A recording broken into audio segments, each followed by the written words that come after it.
I direct the ExCITe Center, which is a new initiative here at Drexel, our research and academic institute that's devoted to the intersection between lots of different fields, primarily technology and the arts, but really everything at the ExCITe Center is multidisciplinary and collaborative. We're starting it small, but we would like to see it become something like the Media Lab at MIT. When I'm talking about multidisciplinary, I mean very multidisciplinary, highly multidisciplinary. So it's not just engineers working with other scientists, it's engineers working with artists and with musicians and with performers and composers.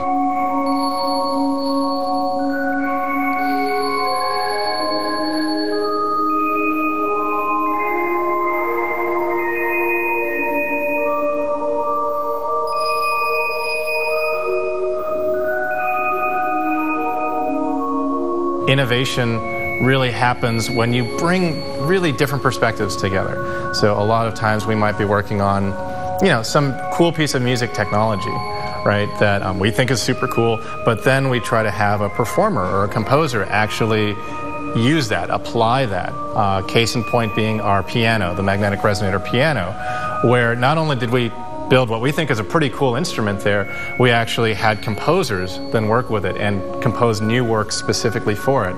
We had great performers come in and practice with it and learn, what are the best techniques, take all the great knowledge and performance skill that they had on the piano, but augment that, extend that in new directions.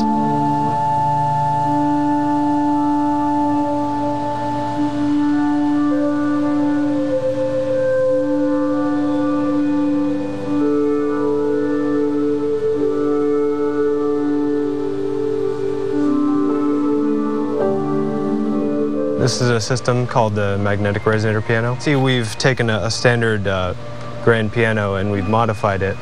We've augmented it with electromagnets. On a standard acoustic piano, you strike a note, the hammer hits a string, and there's nothing you could really do to shape the timbre of the sound after that.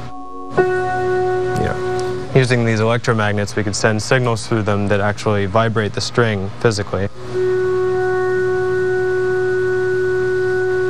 It really opens up a lot of possibilities. There's things you cannot do on a piano that you would be able to do on a string instrument. Maybe you could pitch bend. I came to Drexel about 7.5 years ago and I started a lab called the Music and Entertainment Technology Lab, which of course was focused on music technology. So we've all had the experience of going to a concert, reading the program notes, and then when the performance starts, you've forgotten everything that was in the program notes.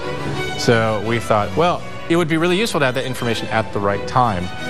The main theme is coming in on the first trumpets now, and it'd be perfectly synchronized. Our iNotes project with the Philadelphia Orchestra started actually as an undergraduate senior design project, and so we wanted to deliver a very personalized experience, to individuals in the audience, as opposed to, people have done things with super titles or with annotations on big screens.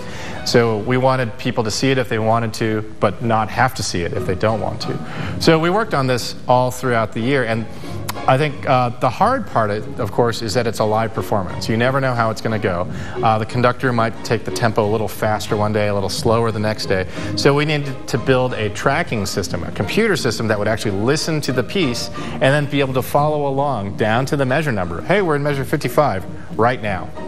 And then it beams that information out to the smartphones, to the iPhones out there, and then the iPhone says, hey, I'm in measure 55, I'm supposed to show you this. Once we'd built the system and showed it to them and they got interested, we started working with the orchestra's education department to actually develop the content for some of their concerts.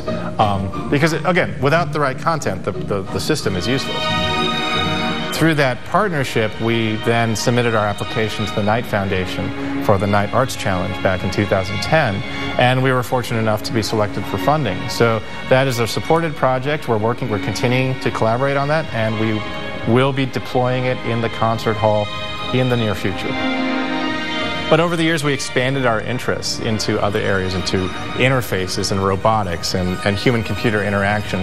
So the ExCITE Center is really just the application of those ideas of broad interdisciplinarity across projects at the university scale. So now it's not just one professor, it's a lot of professors getting together to bring their projects together and to collaborate. If I make a wearable textile, something that conducts electricity, for example, then I need engineers to help me understand the characteristic of the material and what I'm trying to make it do. This is a research lab for the Antoinette Westphal College of Media Arts and Design. These machines are designed for making garments. So we have a machine that does whole garments, so you can knit garments without any seams at all. What we're doing here in the lab is to investigate what else can be done with it. So we're thinking technical textile. We're looking on how to bring technology into textile through CAD, computing, and programming these knitting machines here.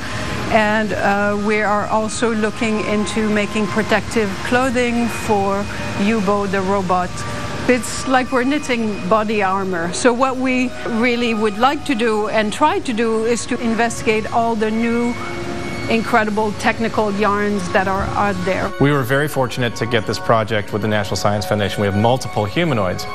Now, I like working with humanoids. Well, one, robots are just cool. Let's just face that. But no, I work with humanoids because I actually think we can learn a lot about humans. And the questions to me that are the most fascinating are the ones that we find difficult to quantify.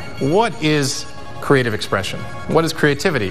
Why is a particular performance or a performance gesture, perceived as being more expressive than another? I view robots as computers with motors, because that's essentially what they are. But they're extensions of computers into the physical world.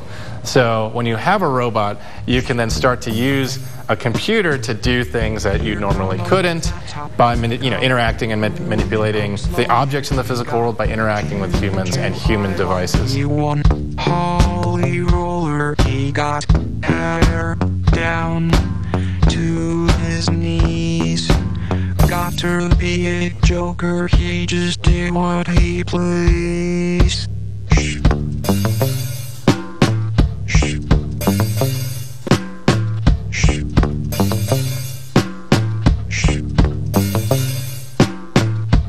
He wear no shoes on, he got toe jam football, he got monkey finger, he shoot. The robots are essentially just an embodiment of a computer. In many ways, however, I think why robots attract so much attention to broad ranges of people, robots like Hubo is a realization of fantasy, of a robot that could be my superhero or my friend, that I could play with. Expressive art, be it dancing or playing an instrument, it definitely requires a level of creativity. If you could demonstrate creativity, then that is maybe a hallmark, a signature of intelligence. Can we somehow embed these robots with that intelligence to really creatively perform these type of, expressive arts? If we can, that means we've made an advance in the areas of artificial intelligence. The media lab where I did my training, it's MIT. Technology is always going to be king there, and deservedly so. We're trying to keep it to be a completely neutral playing field so that you're not entering a building that has a lot of association with engineering or with design or with visual arts or any particular one discipline. Everybody kind of drops those affiliations at the door and can really collaborate in the truest sense, where everybody is an equal partner.